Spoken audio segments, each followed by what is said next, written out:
In 1931, a Serbian-American inventor sat in a hotel room in New York, scribbling diagrams of a machine he claimed could pull energy straight from the air around us. His name was Nikola Tesla. He died alone, broke, and his papers were seized within hours of his death by agents of the United States government. 94 years later, a small engineering firm based in Glasgow, Scotland, quietly filed a patent for a bladeless wind device the size of a refrigerator that they claim can generate up to $765 kilodollars of clean electricity without a single moving rotor, without noise, and without the catastrophic bird mortality numbers that have haunted the wind industry for 2 decades. The company is called Catrick Technologies. The device sits on a rooftop. It looks like a sculpture. And if even half of what their engineers are saying is true, the entire utility grid as we know it is about to face the most serious threat in its 100-year history. So why has almost nobody heard of it? Why are mainstream energy outlets ignoring it? And why are the same fossil fuel lobbyists who buried solar incentives in 7 states last year suddenly very, very interested in regulating rooftop devices? Stay with me, because what I'm about to walk you through is not a theory, not a crowdfunding scam, and not another perpetual motion fantasy. This is a real engineered system with real patents, real prototypes, and real test data. And by the end of this video, you will understand exactly why the people who profit from your monthly electric bill do not want you to know it exists. Let's start with the basics, because the design itself tells the story. Traditional wind turbines, the kind you see on hillsides in Iowa or off the coast of Denmark, work on a principle that has barely changed since the first electric windmill was built by Charles Brush in 1887. You have giant blades, sometimes longer than a football field, spinning a central shaft. The bigger the blades, the more energy. But bigger blades mean louder noise, more vibration, more bird and bat deaths, more maintenance, and a footprint that simply cannot exist in a residential neighborhood. The United States Fish and Wildlife Service estimates that traditional wind turbines kill between 200,000 and 500,000 birds per year in America alone. The American Bird Conservancy puts the upper number closer to 680,000. And that's before you factor in bats, which are dying at rates so high that several species are now on the endangered list because of wind farms in Pennsylvania and West Virginia. So for decades, engineers have been asking a simple question. What if you could harvest wind energy without the blades? What if you could capture the kinetic motion of moving air using oscillation instead of rotation? That is exactly what Catrick Technologies built. Their device uses what they call wind panels, a system of paired aerofoils that oscillate back and forth as wind passes through them, mimicking the way a fish moves its tail through water. The motion is converted into mechanical energy through a proprietary transmission system, and from there into electricity. No spinning blades, no central shaft, no noise above 45 dB, which is roughly the sound of a quiet library. And here is where it gets interesting. Because the system relies on oscillation rather than rotation, it can capture energy from low-speed winds that traditional turbines cannot even register. A standard 3-blade turbine needs wind speeds of at least 7 to 9 milliamps just to start producing electricity. The Catrick panels begin generating at wind speeds as low as 4 4 in Impork. That difference might sound small, but in residential and urban environments where wind is turbulent, gusty, and rarely consistent, it is the difference between a device that produces nothing and a device that produces meaningful power. The company first demonstrated the technology at COP26 in Glasgow in November of 2021, where it caught the attention of engineers from the Indian government, the European Investment Bank, and several Scandinavian utility companies. By 2023, they had partnered with the Confederation of Indian Industry to begin pilot deployments along Indian highways, where the panels are mounted on crash barriers and harvest the turbulent wind generated by passing vehicles. A single kilometer of highway, according to their published estimates, can generate enough electricity to power roughly 200 homes. Now, the 765 kilowatt figure that has been circulating online refers to their larger industrial configuration, not the residential rooftop unit. Let me be clear about that, because I have seen a lot of misinformation floating around on Facebook and TikTok, claiming that a single small device can power an entire neighborhood. That is not accurate. The residential version, based on the specifications Catrick has released, generates somewhere between 5 and 25 kilodollars, depending on configuration and local wind conditions. But even at the low end of that range, 5 kilowatt of continuous generation is enough to cover the average American home's electricity consumption, which, according to the Energy Information Administration, sits at around 10,500 kilowatt hours per year, or roughly 29 kilowatt hours per day. A 5 kilowatt device running at even 30% capacity factor would produce 36 kilowatt hours per day. That is a net positive household every single day, with the surplus either stored in a battery bank or sold back to the grid where net metering laws still exist. And this is where the story takes a darker turn. Because in 17 states, utility companies have spent the last 5 years aggressively lobbying state legislators to gut net metering laws, to add and to require expensive interconnection studies before any homeowner can connect a private generator to the grid. California, once the gold standard for residential solar, passed net metering 3.0 in 2023, which cut compensation to new solar customers by roughly 75%. Florida tried to pass a similar bill in 2022 that was only vetoed at the last minute after massive public backlash. Arizona, Nevada, Indiana, and Kentucky have all enacted some form of utility-friendly rollback. The pattern is unmistakable.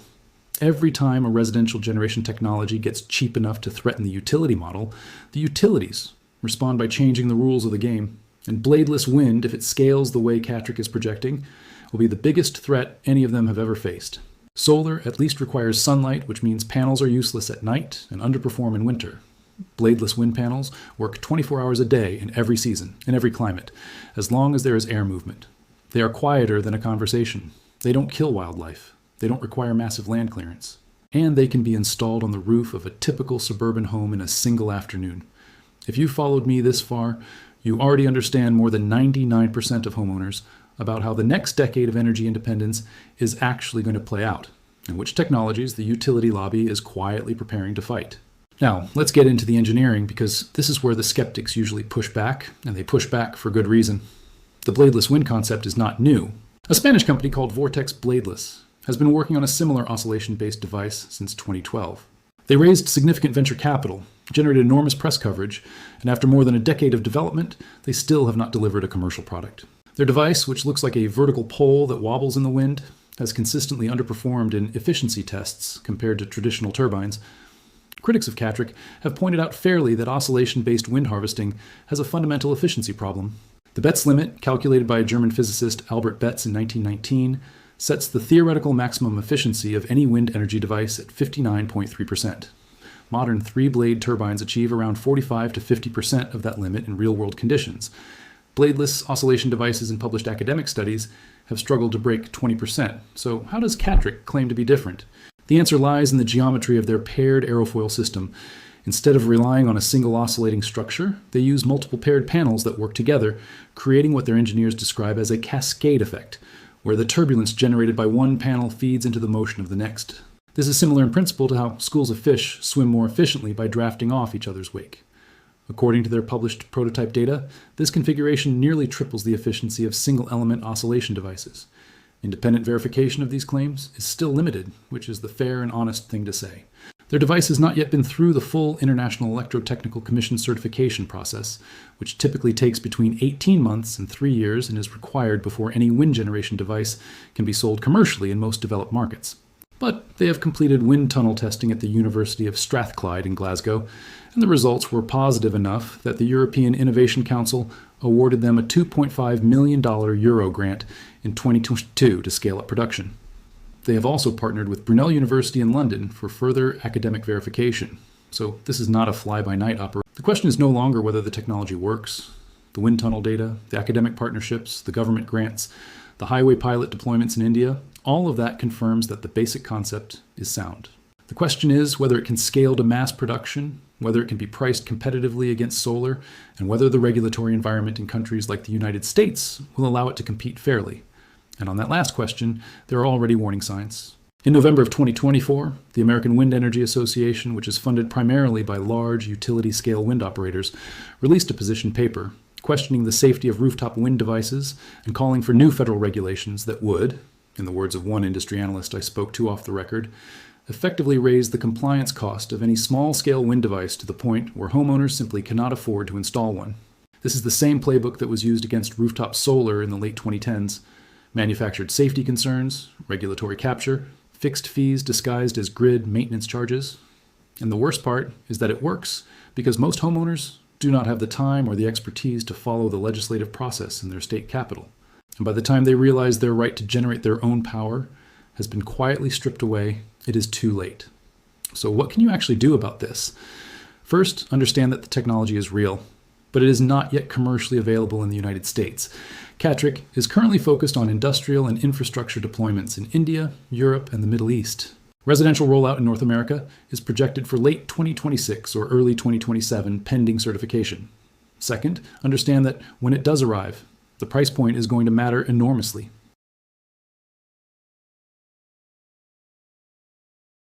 Initial estimates from the company suggest a residential unit will cost somewhere between $15,000 and $25,000 installed, which is comparable to a mid-range residential solar installation. Federal tax credits under the Inflation Reduction Act, if they survive the current political environment, would bring that down by 30%. State rebates in places like New York, Massachusetts, and Horace, and Colorado could bring it down further. Third, and this is the most important point, the value of any home generation system depends entirely on what you can do with the electricity you produce. If your state allows net metering at full retail rates, the payback period on a $20,000 system is roughly 6 to 8 years. If your state has gutted net metering, the payback period stretches to 15 years or more, at which point the economics start to break down. This is why understanding the regulatory environment in your specific state is just as important as understanding the technology itself.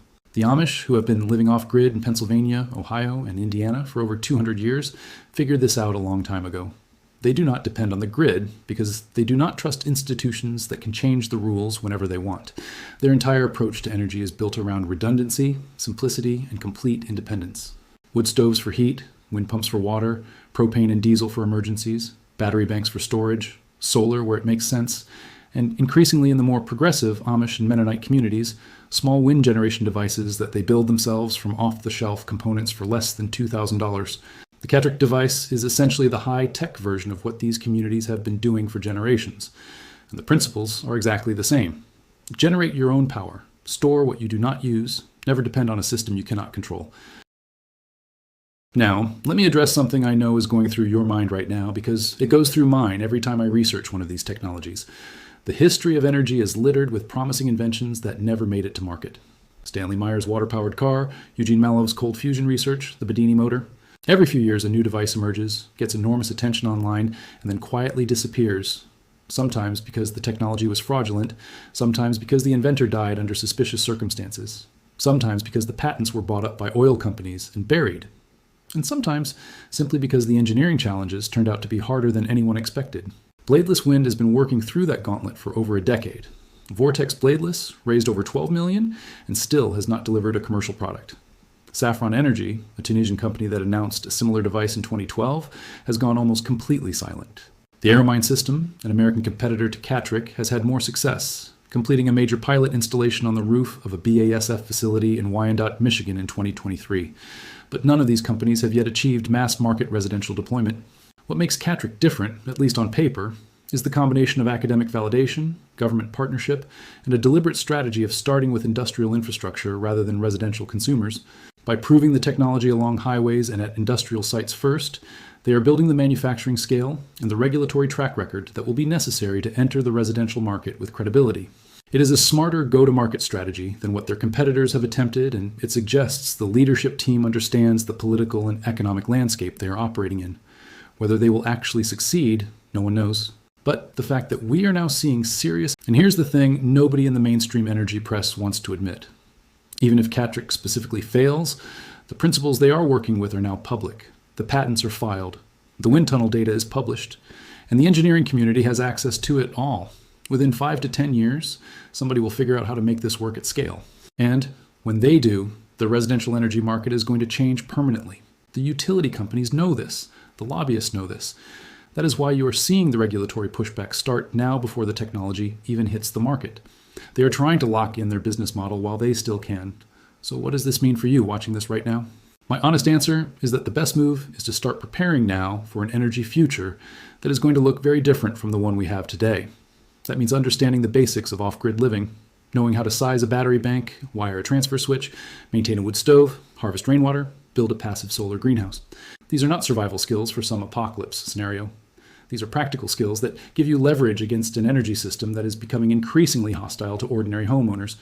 The people who will benefit the most from technologies like the Catrick bladeless wind device are not the people who are waiting for it to arrive. They are the people who have already started building their own energy independence. Everyone else will be left negotiating with utility companies and lobbyists, fighting for scraps of a system that was never designed to serve them. The future of energy is not going to be handed to you.